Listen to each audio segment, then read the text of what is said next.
Hello guys. मेरा एक सहारा और झलका आंसू।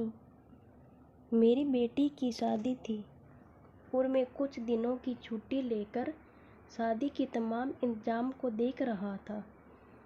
उस दिन सफ़र से लौटकर मैं घर आया तो पत्नी ने आकर एक लिफाफा मुझे पकड़ा दिया। लिफाफा अनजान था, लेकिन प्रेषक का नाम देखकर मुझे एक आश्चर्यचकित जिज्ञासा हुई। डॉक्टर विशेष ही हैं, एक ऐसा नाम जिसे मिले मुझे वर्षों बीत गए थे। मैंने लिफाफा खोला तो उसमें $1,00,000 का चेक और एक चीटी थी। इतनी बड़ी राशि, वह भी मेरे नाम पर। मैंने जल्दी से चिट्ठी खोली और एक सांस में ही सारा पत्र पढ़ डाला। पत्र किसी परी कथा की तरह मुझे अचंभित कर गया। लिखा था, आदरणीय सर, मैं एक छोटी सी भेंट आपको दे रहा हूँ। मुझे नहीं लगता कि आपके एहसानों का कर्ज मैं कभी उतार पाऊँगा। ये उपहार मेरी अनदेखी बहन के लिए है। घर पर सभी को मेरा प्रणाम। आपका विषय। मेरी आंखों में वर्षों पुराने दिन सहसा किसी चलचित्र की तरह तैर गए। एक दिन मैं दिल्ली में टहलते हुए एक किताबों की दुकान पर अपनी मनपसंद पत्रिकाएं उलट रहा था कि मेरी नज़र बाहर पुस्तकों के एक छोटे से ढेर के पास खड़े एक लड़के पर पड़ी। वह पुस्तक की दुकान में घुसते हर व्यक्ति से कुछ अन्योन्य करता और कोई प्रतिक्रिया न मिलने पर वापस अपनी जगह पर जा खड़ा हो जाता। मैं काफ़ी देर तक मूक दर्शक की तरह यह नज़ारा देखता रहा। पहली नज़र में यह फुटपाथ पर दुकान लगाने वालों द्वारा की जाने वाली सामान्य सी व्यवस्था लगी, लेकिन उस लड़के के चेहरे की निराशा सामान्य नहीं थी। वह हर बार नई आशा के साथ अपनी कोशिश करता, फिर वही निराशा। मैं काफ़ी देर तक उसे देखने के बाद अपनी उत्सुकता दबा नहीं पाया और उस लड़के के पास जाकर खड़ा हो गया। वह लड़का कुछ सामान्य सी विज्ञान की पुस्तकें बेच रहा था। मुझे देखकर उसमें फिर से उम्मीद का संचार हुआ और बड़ी ऊर्जा के साथ उसने मुझे पुस्तकें दिखानी शुरू की। मैंने उस लड़के को ध्यान से देखा। साफ सुथरा, चेहरे पर आत्मविश्वास, लेकिन पहनावा बहुत ही साधारण। ठंड का मौसम था और वह केवल एक हल्का सा स्वेटर पहने हुए था। पुस्तकें मेरे किसी काम की नहीं थी, फिर भी मैंने जैसे किसी सहमोहन से बंद कर उससे पूछा, बच्चे, ये सारी पुस्तकें कितने की है? आप कितना दे सकते हैं सर? अरे, कुछ तुमने सोचा तो होगा। आप जो दे देंगे। लड़का थोड़ा निराश होकर बोला। तुम्हें कितना चाहिए? उस लड़के ने अब यह समझना शुरू कर दिया था कि मैं अपना समय उसके साथ गुजार रहा हूँ। 5,000 रुपये। वह लड़का कुछ कड़वाहट में बोला। मैंने बोला, इन पुस्तकों को कोई 500 भी दे दे तो बहुत है। मैं उसे दुखी नहीं करना चाहता था, फिर भी अनायास मुँह से निकल ही गया। अब उस लड़के का चेहरा देखने लायक था, जैसे ढेर सारी निराशा किसी ने उसके चेहरे पर उड़ेल दी हो। मुझे अब अपने कहे पर पछतावा हुआ। मैंने अपना एक हाथ उसके कंधे पर रखा और उसे सांत्वना भरे शब्दों में फिर से पूछा, देखो बेटे, मुझे तुम पुस्तक बेचने वाले तो नहीं लगते।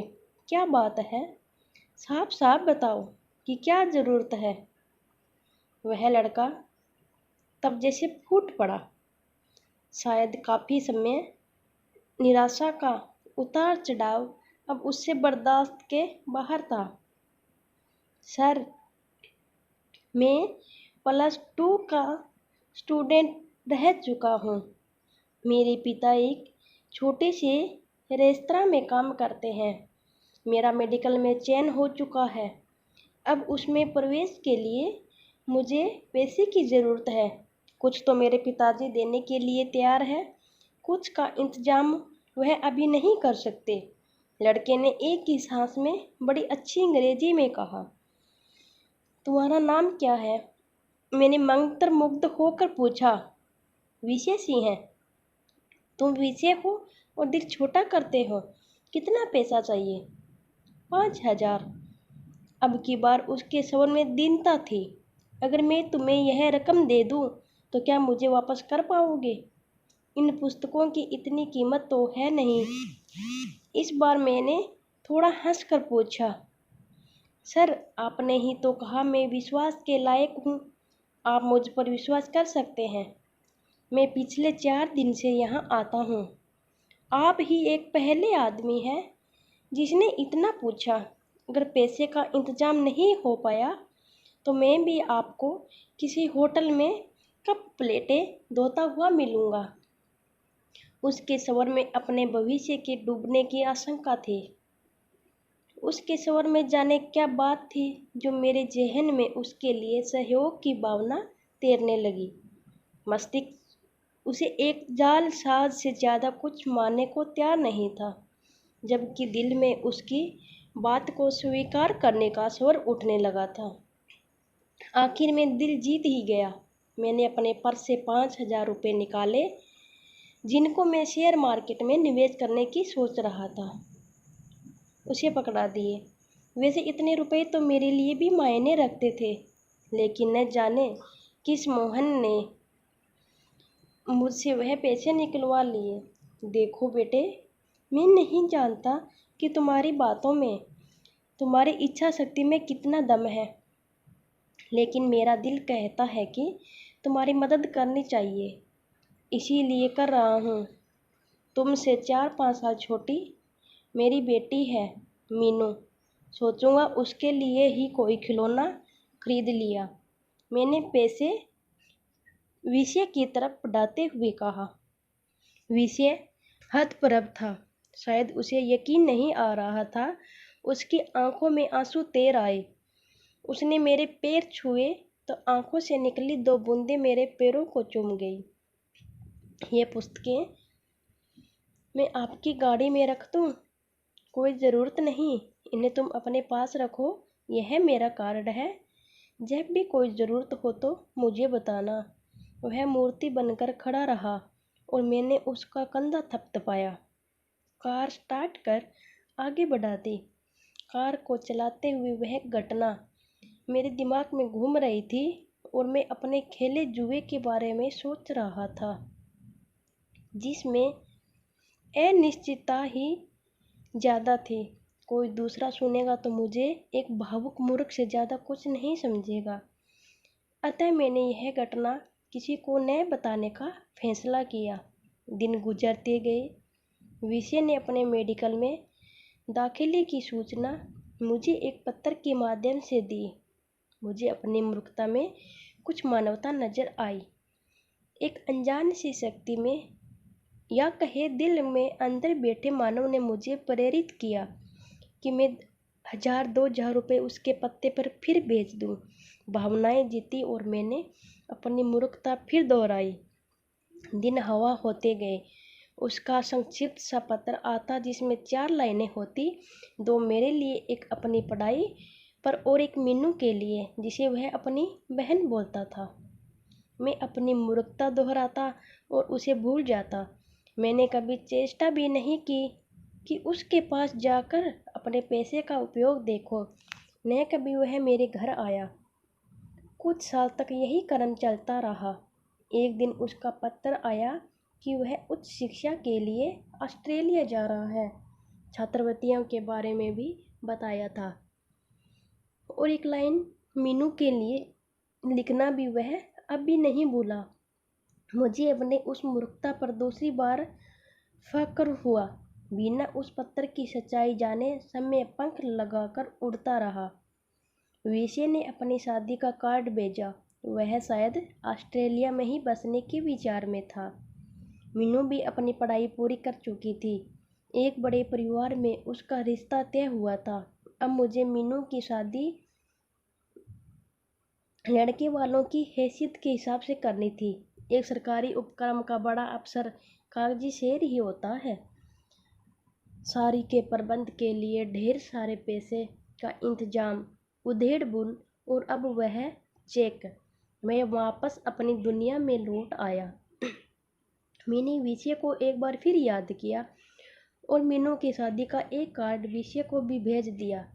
शादी की गहमा-गहमी चल रही थी।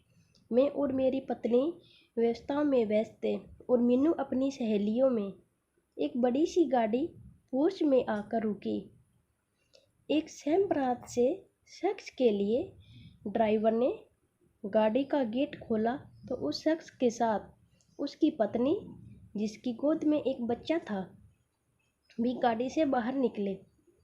मैं अपने दरवाजे पर जाकर खड़ा हुआ तो लगा कि इस व्यक्ति को पहले भी कहीं देखा है। उसने आकर मेरी पत्नी और मेरे पैर छुए। सर, मैं विषय, वह बड़ी श्रद्धा से बोला। मेरी पत्नी अचंभित सी खड़ी थी। मैंने बड़े गर्व से उसे सीने से लगा लिया। उसका बेटा मेरी पत्नी की गोद में घर सा महसूस कर रहा था। मीनू अब भी संशय में थी। विषय अपने साथ ढेर सारे उपहार लेकर आया था। मीनू को उसने बड़ी आत्मीयता से गले लगाया। मीनू भाई पाकर बड़ी खुश थी। विषय शादी में एक बड़े भाई की रस्म हर तरह से निभाने में लगा रहा। उसने न तो कोई बड़ी जिम्मेदारी मुझ पर डाली और न ही मेरे चाहते हुए मुझे एक भी पैसा खर्च करने दिया। उसके भारत प्रवास के दिन जैसे पंख लगाकर उड़ गए। इस बार विषय जब ऑस्ट्रेलिया वापस लौटा तो हवाई अड्डे पर उसको विदा करते हुए न केवल मेरी बल्कि मेरी पत्नी मीनू सभी की आंखें नम थी। हवाई जहाज ऊंचा और ऊंचा आकाश को छूने चल दिया और उसी के साथ मेरा विषय भी आसमान छू रहा था। मैं अपनी मूर्खता पर एक बार फिर गर्वित था और सोच रहा था कि इस नश्वर संसार को चलाने वाला कोई भगवान नहीं, हमारा विश्वास ही है। धन्यवाद दोस्तों। यह कहानी आपको कैसी लगी? अगर यह कहानी आपको अच्छी लगी हो तो आप लाइक और कमेंट ज़रूर करना।